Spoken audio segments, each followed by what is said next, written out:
नमस्कार, मैं वंदना मिश्रा। वंदना music classes में आप सभी बच्चों का स्वागत है।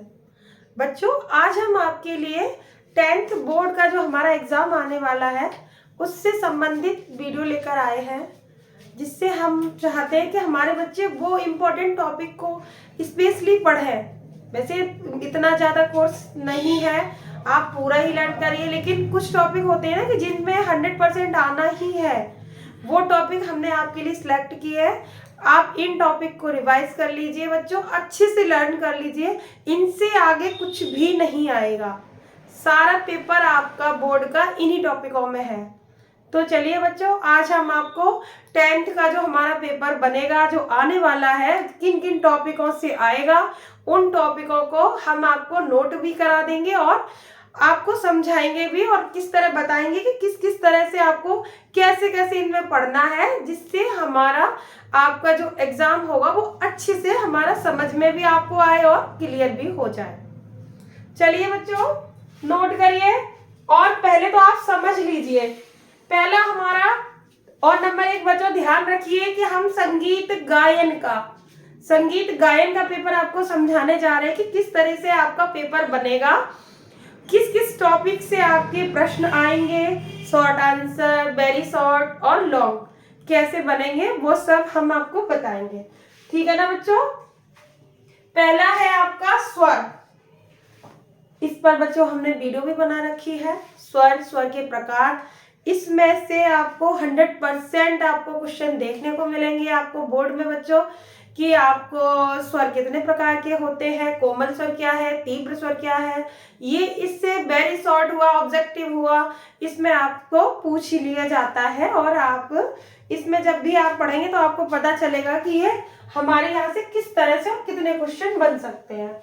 ठीक है बच्चों, पहला हमारा टॉपिक हुआ स्वर, दूसरा है नाद।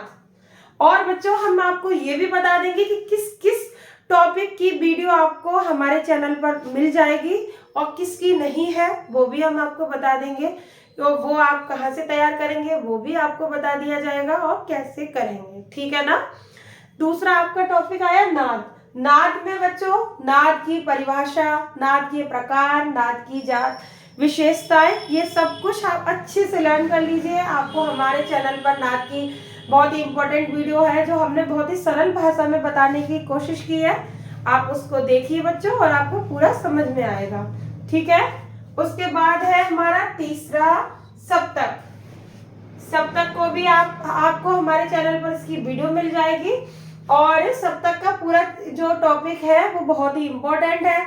आपको छोटे छोटे जो प्रश्न होते हैं हमारे बहुविकल्पीय या अति लघु उत्तरीय प्रश्न, वो बच्चों सप्तक में से काफी बन जाते हैं। जैसे सप्तक के 3 प्रकार होते हैं, तो तीनों प्रकारों के नाम बता दीजिए। मंद्र सप्तक में किस तरह से स्वर लगते हैं, तार सप्तक में किस तरह से लगते हैं, इसके स्वर चिन्ह बताइए। ये सब आपको सप्तक के अंदर देखने को मिलेगा।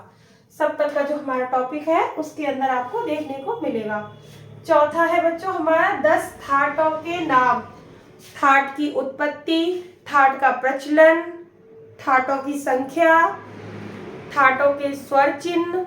इससे बेटा हर वक्त हर बार आपको प्रश्न देखने को मिले हैं। आप लास्ट ईयर का पेपर उठा लीजिए, उससे भी आप प्रीवियस ईयर के पेपर उठा लीजिए।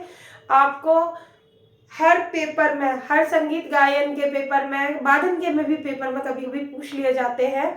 थाट से संबंधित जो हमारा टॉपिक है उसमें से आपको प्रश्न देखने को मिलते हैं। ये वाली वीडियो भी आपको हमारे चैनल पर मिलेगी। इसके बाद है बच्चों पद्धतियां टॉपिक कौन सा है। पद्धतियां जो हमने आपको कराई है, विष्णु नारायण भातखंडे जी की पद्धति और विष्णु दिगंबर पुष्कर जी की पद्धति, जो हमारी उत्तर भारतीय और दक्षिण या कर्नाटक संगीत पद्धति के नाम से जानी जाती हैं। ये पद्धतियों वाली वीडियो भी आपको हमारे चैनल पर मिल जाएगी। ठीक है ना बच्चों। यहाँ तक जितनी भी वीडियो है वो सब आपको हमारे चैनल पर देखने को मिलेंगी। उसके बाद आता है हमारा राग की जातियां, राग की उपजातियां, वेरी इंपॉर्टेंट टॉपिक है।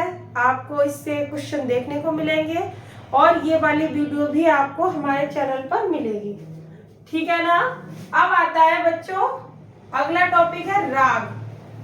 राग हमारे सिलेबस में 5 राग है और राग पांचों के आप ये समझ लीजिए बच्चों कि आपको परिचय पांचों के तैयार करने हैं। राग बिहार, राग खमाज, राग बागेश्वरी, राग बिलावल और राग यमन। ये आप अपना जो भी आपने कोई मॉडल पेपर लिया हो उस मॉडल पेपर से देख लीजिए, नहीं तो बच्चों राग परिचय एक किताब आती है, आप उसको देखिए, उसमें आपको ये सारे राग मिल जाएंगे। इन पांचों रागों को बच्चों इनका किस थाट से उत्पन्न हुए हैं, इनकी जाति क्या है, इनके गायन समय क्या है और इनके आरोह में स्वर कैसे लगते हैं, अवरोह में कैसे लगते हैं, वादी क्या है, संवादी क्या है। इन पांचों रागों के आपको वादी, संवादी और गायन से लेकर अगर आपको संपूर्ण इनका परिचय याद होगा तो बच्चों आपके जो ऑब्जेक्टिव बनते हैं ना, इन 5 रागों से आगे कहीं नहीं जाएंगे। इन्हीं 5 रागों में आपको आपके ऑब्जेक्टिव भी देखने को मिलेंगे और आपका जो लघु उत्तरी वाला पोर्शन जो होता है उसमें जो बच्चों राग पूछे जाते हैं कि उनका परिचय लिखिए और आरोह अवरोह लिखिए, वो इनसे आगे कहीं नहीं जाएगा। अगर आपने ये 7 नंबर का जो हमारा टॉपिक है राग, इनके जो आप 5 रागों का तैयार कर लेंगे तो आपके ऑब्जेक्टिव भी तैयार हो जाएंगे और आपका लघु वाला पोर्शन भी क्लियर हो जाएगा। ठीक है, अब आती है बारी ताल की। ताल में आपकी सिलेबस में 3 बहुत ही इंपॉर्टेंट ताल है, 4 ताल, 1 ताल और 3 ताल। इन्हीं तालों के आगे आपको और किसी में इन्हीं तालों में से पूरा आपको देखने को मिलेगा। 3 ताल हमारी बहुत ही इंपॉर्टेंट ताल है क्योंकि हमारा जो छोटे ख्याल का गायन होता है वो हमारा 3 ताल के अंदर ही होता है। 1 ताल जिसमें बड़े ख्याल का गायन होता है और 4 ताल जिसमें ध्रुपद का गायन होता है। तो ये तीनों ही ताल है, बहुत ही इंपॉर्टेंट है। इनमें बच्चों कभी ताल की संख्या, ताल की मात्राएं, ताल के विभाग, किस ताल पर कितनी मात्राएं हो, किस ताल में कितनी मात्राओं पर ताली होती है और कितने पर खाली होती है, इस तरीके के प्रश्न आपको देखने को मिलेंगे। और बहुविकल्पी है, कभी कभी अति लघु में भी पूछ लिया जाता है और लॉन्ग में हो सकता है पूछ लिया जाए कि आप इनका परिचय ठेका दोगुन चौगुन सहित दीजिए। तो ये तीनों तालें आप लोग अच्छे से तैयार कर लीजिएगा। उसके बाद आता है हमारा ख्याल ध्रुपद का परिचय। ख्याल हमारी एक गायन शैली है। ख्याल के 2 भाग होते हैं, बड़ा ख्याल और छोटा ख्याल। और इसी तरह ध्रुपद हमारी प्राचीन गायन शैली है।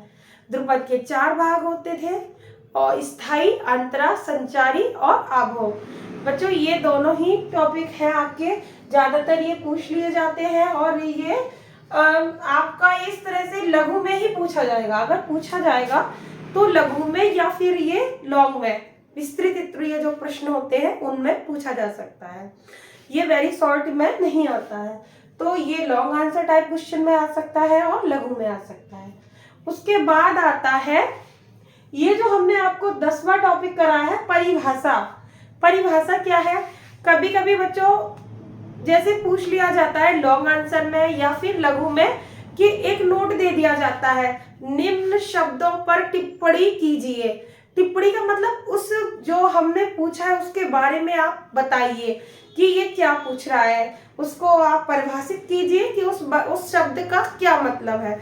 इसी तरह से परिभाषा में किस किस के ऊपर परिभाषा पूछ ली जाती है वो हमने आपको आपके सामने नोट कराई है। इनसे आगे कुछ भी नहीं पूछा जाएगा। नंबर 1 वेरी इंपॉर्टेंट वादी स्वर, नंबर 2 संवादी स्वर, नंबर 3 है हमारा कर्ण, फिर मीण, फिर मुर्की, फिर टप्पा और फिर है हमारा सम। ये हमारे कुछ परिभाषिक शब्द हैं जिनकी व्याख्या वो पूछ लेते हैं। बहुत ज्यादा लंबी लंबी व्याख्या नहीं है, 2-2, 4-4 लाइन में आप इनको परिभाषित कर सकते हैं। तो आपका एक लॉन्ग आंसर बोल सकते हैं या फिर लघु के अंतर्गत आ सकता है ये जो आपके लिए क्वेश्चन पूरा रेडी हो जाएगा। इन टॉपिकों की जो परिभाषा है इसके अंदर आपको पूरा का पूरा देखने को मिलेगा। इसके बाद हमारा 11वां टॉपिक आता है बच्चों जीवनी। जीवनी आप प्रीवियस ईयर या फिर आप अभी अगर पढ़ रहे हैं तो आपको पता होगा कि जीवनी क्या होती है और जीवनी बहुत ही इंपॉर्टेंट है क्योंकि हर पेपर में ये आती है। प्रीवियस ईयर के पेपर आप लोग देखिए, उनमें आपको देखने को मिलेंगी कि जीवनी किस तरह से आती है और क्या। जीवनी हमेशा आपको लॉन्ग आंसर में देखने को मिलेंगी और जीवनी आप 3 लर्न कर लीजिए, इन 3 में से आपको कोई ना कोई आ जाएगी 100%। नंबर 1 पंडित विष्णुनारायण भातखंडे जी, नंबर 2 पंडित विष्णु दिगंबर पुलुशकर और नंबर 3 पर है हमारी तानसेन। ठीक है ना बच्चों, इन्हीं 3 जीवनियों में से आपको कोई ना कोई एक जीवनी आपको देखने को मिलेगी। ठीक है, अब लास्ट हमारा टॉपिक है निबंध। बच्चों लॉन्ग आंसर में हमेशा आपको एक जीवनी करने को मिलती है और एक निबंध। इस ऑप्शनल होता है तो निबंध भी आता ही है। निबंध में ये 2 टॉपिक वेरी इंपॉर्टेंट है, ये हर बार आपको देखने को मिलते हैं और अभी आप देखेंगे, आप जब एग्जाम देंगे तो आपको पता चलेगा कि किस तरह से ये मिलेंगे। नंबर 1 संगीत समारोह। संगीत समारोह का वर्णन में आपको कभी विद्यालय का हो सकता है, कभी किसी बोल सकते हैं कि सांस्कृतिक कार्यक्रम हो रहा है उसके समारोह का वर्णन हो सकता है। और दूसरा आपको देखने को मिलेगा मानव जीवन में संगीत। कभी इसको घुमाकर दे दिया जाता है जीवन और संगीत, या फिर मानव जीवन में संगीत की उपयोगिता, इसी तरह से आपको करके निबंध का टॉपिक दे देते हैं, तो आपको उससे संबंधित निबंध आपको लिखना है। बच्चों इन 12 टॉपिक में आपका पूरा 10th का संगीत गायन का जो हमारा पेपर होगा बोर्ड का, वो आपको देखने को मिलेगा। ये बहुत ही इम्पोर्टेंट टॉपिक है। यदि आपने इन टॉपिकों को लर्न कर लिया तो आपके बहुत ही अच्छे मार्क्स आएंगे और अच्छे से आप मार्क्स लाएंगे और आपको लगेगा कि हाँ हमने मेहनत भी की और आपको उसका रिजल्ट भी मिला है। तो बच्चों ज़्यादा से ज़्यादा इसको देखिए और अपनी तैयारी कीजिए, क्योंकि बच्चों बोर्ड में बहुत ज़्यादा समय भी नहीं है अब और आपका एग्ज़ाम जल्दी है। तो हम चाहते हैं कि हमारे बच्चे इन टॉपिकों को स्पेशली देखें, क्योंकि जब बच्चों आप जब इनको देखोगे तभी तो ये लर्न होंगे ना, और जब लर्न होंगे तो आपके मार्क्स अच्छे आएंगे और मार्क्स अच्छे आएंगे तो आपको भी खुशी होगी और हमें भी खुशी होगी कि हमारे बच्चे पढ़ रहे हैं। तो बच्चों ज़्यादा से ज़्यादा इसको देखिए, इसको आगे भी बच्चों को शेयर करिए कि जो बच्चे इससे और ज़्यादा लाभ ले सकें। और बच्चों जो हमारे संगीत वादन के बच्चे हैं, ये मैं बार बार बोल रही हूँ संगीत गायन, क्योंकि ये जो पेपर का जो मैंने आपको एक फॉर्मेट दिया है कि किस किस टॉपिक से आएंगे, ये हमारा संगीत गायन का है। संगीत वादन का जो पेपर है बेटा उसके टॉपिक अलग होंगे। यदि आप लोग संगीत वादन के बच्चे हैं और वो देख रहे हैं तो आपको अगर पेपर से इम्पोर्टेंट टॉपिक चाहिए, संबंधित कोई भी नॉलेज चाहिए पेपर से संबंधित, तो आप हमें कमेंट करिए, तो हम आपको इसकी अगली वीडियो में हम आपको फिर संगीत वादन से संबंधित जो भी हमारे इम्पोर्टेंट टॉपिक होंगे उनका डिस्कस करेंगे। धन्यवाद।